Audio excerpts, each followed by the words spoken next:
مولا یوسف لدھیانوی رحمتullah علیہ قبرستان کے اندر کھڑے دعا کر رہے تھے اپنے کسی مرنے والے کی قبر پر. اتنے میں ساتھ والی قبر سے ٹک ٹک کی آواز آئی. مولانا نے دعا چھوڑ دی. ساتھ والی قبر میں دیکھا اتنا بڑا سوراخ ہے. اندر جھانک کے دیکھا مولا یوسف لدھیانوی رحمتullah علیہ کی زبان سے اللہ اکبر کا نعرہ بلند ہوا. علاقے والے اکٹھے ہو گئے, گلی محلے والے, پاس سے گزرنے والے وہاں اکٹھے ہو گئے. قبر کے اندر کیا حال دیکھتے ہیں. ایک انگور کی ڈالی ہے, 3 انگور چاندی کے اس پہ لگے ہوئے ہیں. درمیان والا انگور پھٹا ہوا ہے.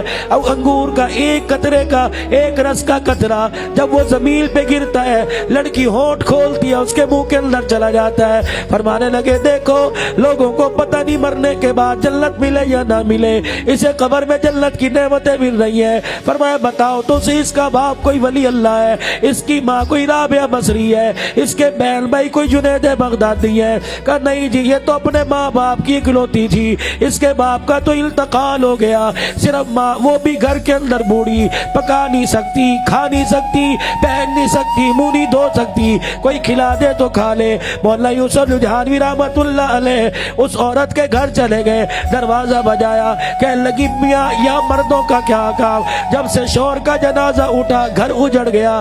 بچی تھی جس کے سہارے زندگی گزرتی تھی, وہ بھی چند دن پہلے دنیا سے رخصت ہو گئی. مولا فرمانے لگے اسی بچی کے بارے میں پوچھنے آیا, کوئی عمل تو ایسا بتا دے کہ مرنے کے بعد اس کی قبر کو اللہ نے جنت کا باغ بنا دیا ہے.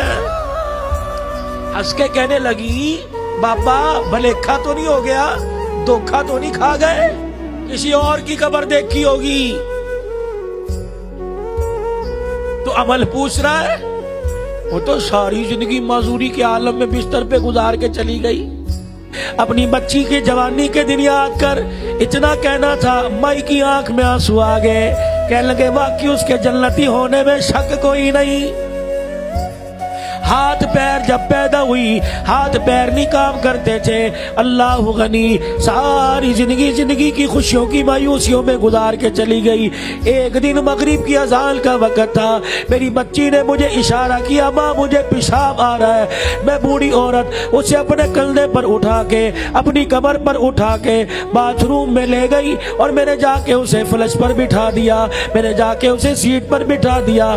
میں باہر آ کے کھڑی ہو گئی, ادھر میری بچی نے پیشاب کرنا شروع کیا, ادھر سامنے والی محلے کی مسجد سے اذان کی آواز آنی شروع ہو گئی. کہنے لگی مولانا بابا جی جب اشہد اللہ محمد رسول اللہ مؤذن کی زبان سے نکلا, میری بچی اپنا